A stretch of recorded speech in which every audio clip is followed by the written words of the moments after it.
good morning mga trops, panibagong araw at panibagong vlog na naman tayo. Ayan, at tayo ay nag-layout nung gagawing kwarto o bahay nung kukunin niyang tao rito. So ito yung yan, naka-layout na yan. Ayun na yung tansi.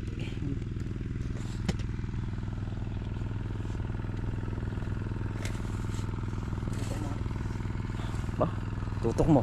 Oh, tinutok. Tinutok. Oh, san? San? Bilik mo dito. San? Diyan. Hindi kaya baligtad niyan. Na? Kung dito ka kaya kumuha ng 8, papunta ron. O nga pala, dyan yung 4.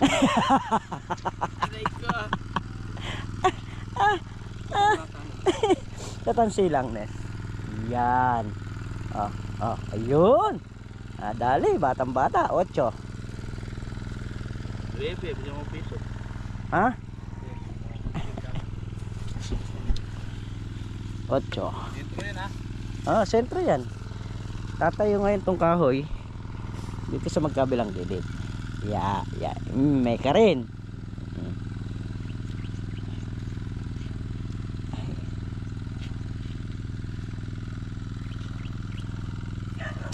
Yan, dyan. Tapos dito pa niya, 8 na. Tulog yun no? Sabi lang pala no? Oo nga. Sabi lang no? Ayun yung tulos na dalawa, sakto yan. Hindi, meron pa dito yan Oo nga.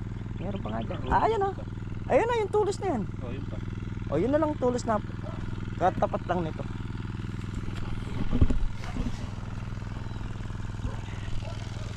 Tayo nag layout. Ay, Yan ay pang ganun mo bro. alin? Pamparega mo dito. Yung ano eh. Doon. Hindi abot. Ay. Ha? Kulang pa na isang tulos. Isang tulos pa. Sige. Oops. Puro mga kwan dito mga kamote.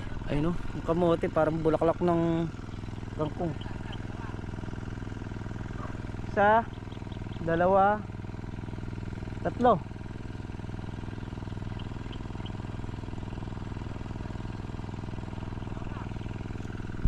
Yung dito. Yung doon. 2 na lang. Parang bulaklak na ang kangkong yung bulaklak ng kamote. So yun, ito yung hinukay ni Dennis. Bali naglalagay tayo ng tulos doon na para sa balag. Dito na rin yung deliver ng ng materyales.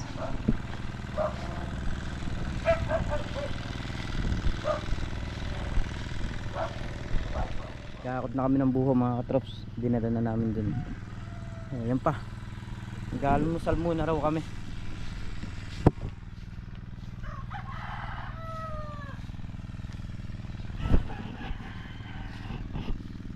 Ito yung ulam. Ito yung itlog.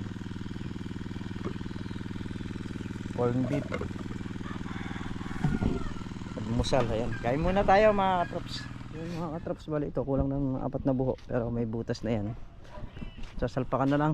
Ayan, nakapaikot na ng buho yung sergahan nya. Itong sa may likuran na to, saka yung sa tagiliran pa yung nilalagyan. Tatapos na yung paikot. Uunahin kasi yung paikot nyan, tapos lalagay yung sergahan. Pagkalagay ng sergahan,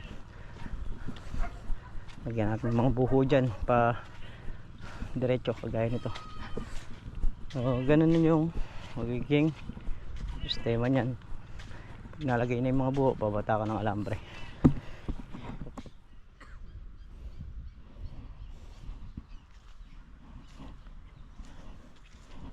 Tatanggal na natin yung kuneto, yung taling nandito na to.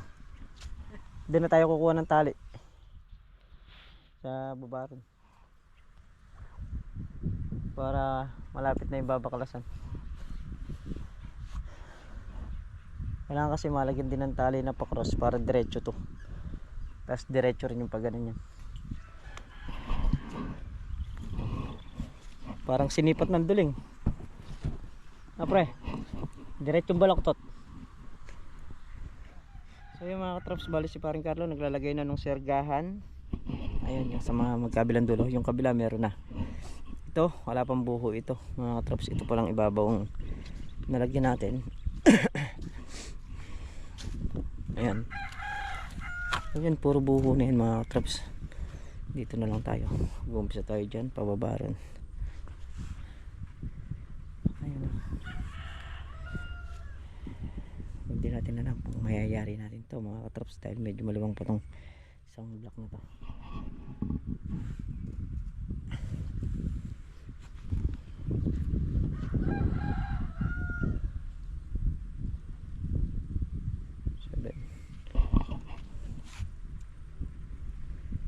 Ayun. Siya nabuho pa pala yung pa-direction gano'n. Didos, sumanap ka dyan. Didos yan. Yan, dos yan. So yun, mga katraps. Iputuro ko muna siya rin. Tayo naman magbubutas muna rito. Tatangay na nga pala tayo nito. Para pupunta rin tayo doon.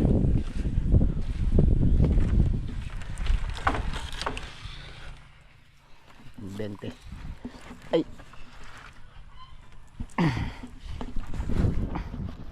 Parang Carlo. Ayun, nag-aalambre. Doon sa magkabilang gilid.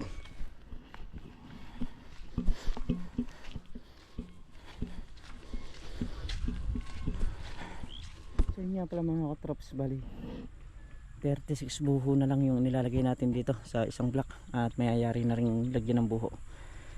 Ay, nakapaikot na ng serga yan. Tapos yung alambre niyang nasa gilid, paikot. Bungad, magkabilang gilid, saka sa dulo. Okay na. O maglalagay na lang ng alambreng padiretso, saka yung pabarega. Yun na lang. Parang masarap umakyat sa bundok na yan, no? Hindi naman siya ganun kataas. Pero iba yung tarik niya.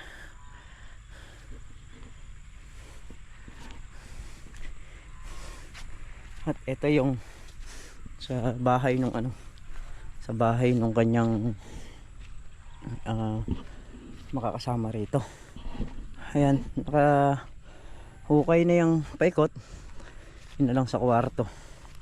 Tapos dito aasinta pa yan papunta rito sa may swimming pool niya para pag tinambakan niya ng lupa ito ipantay doon. Hindi na bababa yung lupa rito. Yung mga pambubong pinipinturahan na rin yan para pag sinalpak naka primer na. So yun yung update natin ngayong araw mga katraps dito sa farm ni Sir Boyet. So bali nakapag umuwi kami, service na lang namin yan, yung kulong-kulong na yan. Bali dalawa yung mga katraps, oh. Isang Honda saka isang Barako. Hindi lang namin alam kung kaya magmaneho ni paring Carlo pa uwi ng Kabyaw. Basta nasa riot na. Ang bahala sa inyo. Haba kasi ng biyahe mga katraps. Nagatulog ako sa motor. Ang biyahe namin yung motor siguro 5 hanggang 6 na oras. Mga ganun. Maglampas na ng aray sa tulay. Ako na mumama na yun, bahala na kayo. Eh isang dangkal na lang yung tatakbuhin eh. Pwede na nga doon. Patay na naman sa pagmamaneho nito mga katraps. Tagilid. Tatlo tayong driver, isa lang may lisensya. Aray ko. Ayan.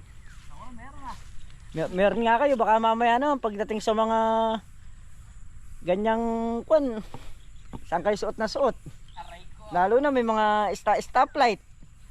Tapos yung yung stop and go. Ewan ko kung alam nila yun. Pag nag-stop, go ako.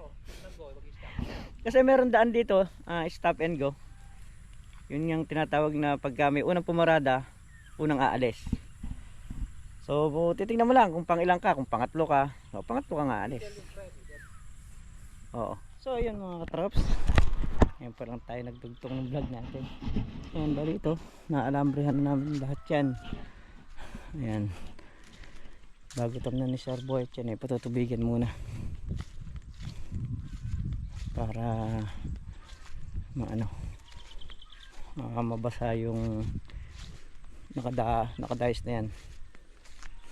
Tapos gagawa na lang ng plastic na yung PVC pambutas para doon sa mga tatamnan. Yan na yan. Tansi na lang, oh. Tansing nakapahiga saka tansing nakapatayo. Obra naman yan habang pagtatanim. Tapos saka tatansian pwede.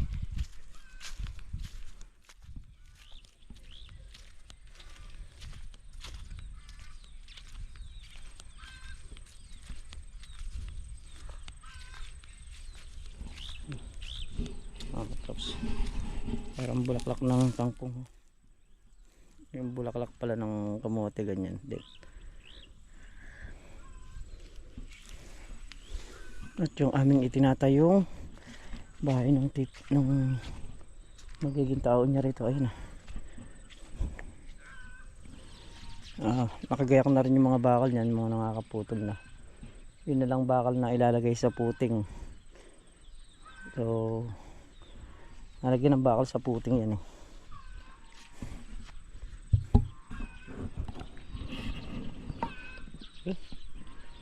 bibira na dyan mamaya. So yun mga katrops, bali yung sa likod na hindi nakapinis na bintana ng Sir Boy at saka yung mga dinaanan ng tubo nung nawasan niya, tinapos na natin. Yun yung hinarap natin para nga yung lahat ng liit-liit na trabaho matapos na, para isang focus na lang kami dito sa gagawing bahay. Ayan, so pinaano niya yung kwan dun pinapalitadaan niya sandali yung kanyang bintana ron, pinapinis. So okay naman na mga katrops, at naayos na natin. Totoo lang, mas mahirap yung nagre-repair kaysa sa bumabasal. Mas maginhawa kasi pagka basal yung gagawin, ikaw yung mismong pipinis, ikaw mismong gumawa. Pero pagka ganun kasi binalibagan ng simento tapos sobra magsisinsil ka, tapos iaayos mo lahat, hindi kagaya ng basal talaga. So bukas matututok na tayo dito sa nakasintahan natin, at bukas din mga katrops, ito yung gagamitin natin service sa pag-uwi. Kasi kung pa tayo rito babalik pa tayo rito, gawa nung di naman natin mayayari ng isang araw yung ano na yun, yung aasintahan na yun, kasi bububungan yun, tapos lalagyan pa ng terrace, tapos pipinisin pa, buploringan yan. Ganun pa yung gagawin natin dyan. Tapos dito sa may parte ng kulungan niya, meron pa siyang pinapaayos na 3 butas dyan. Aasintahan din yon, saka bububungan. Kung saan palaya mag-aano pa, bibili ng letting, doon na lahat manggagaling sa Kabyaw. So yan mga trops, magawa na nga si paring Carlo nung lalagyan natin sa ilalim. Ayan. Ilan po gusto? Ilang diretso? 3? 4,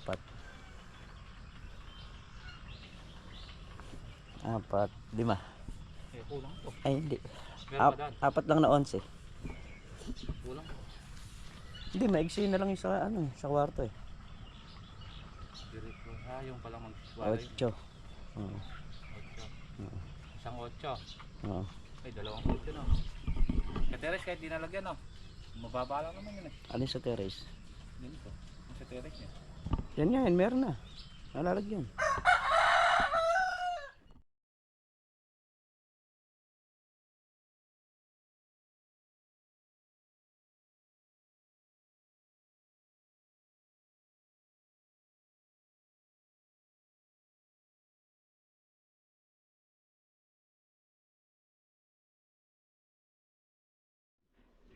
So yan, dalawang patong na paikot mga katrops, yun na lang yung wala. Kulang pa doon ng 4 na hollow blocks. Nabitin kami sa halo, ayun. Halo na.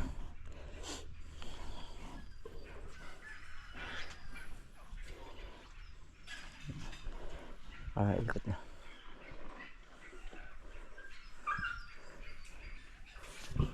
So kakain muna raw ng tanghalian. Kain muna kami. Tapos mamaya uwi na rin tayo. Pabalik na lang ulit tayo.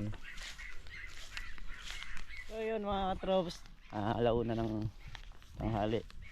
Nakakain na tayo, nakapagpahinga na tayo. Bera na tayo rito. Beraan pa ng iba yan. Mamaya dayuhin pa ng iba to eh. Yan. Ayun yung halo, nakaporma na. Uy. Yan mga katraps, bali hanggat nagpukan sila, kakalat ko yung lupa sa loob para naman pumatag, madaling kilusin. So yun mga katraps, kami uuwi muna at babalik na lang ulit kami. Ayan, si Sir Boyet na muna tao rito na maiiwan sa kanyang farm. Sir, na? Tara na.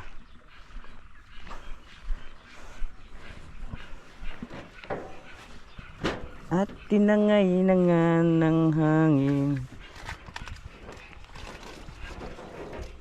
Neste naman kung 3,000 yung binigay niya. 4. Sobra. Tara.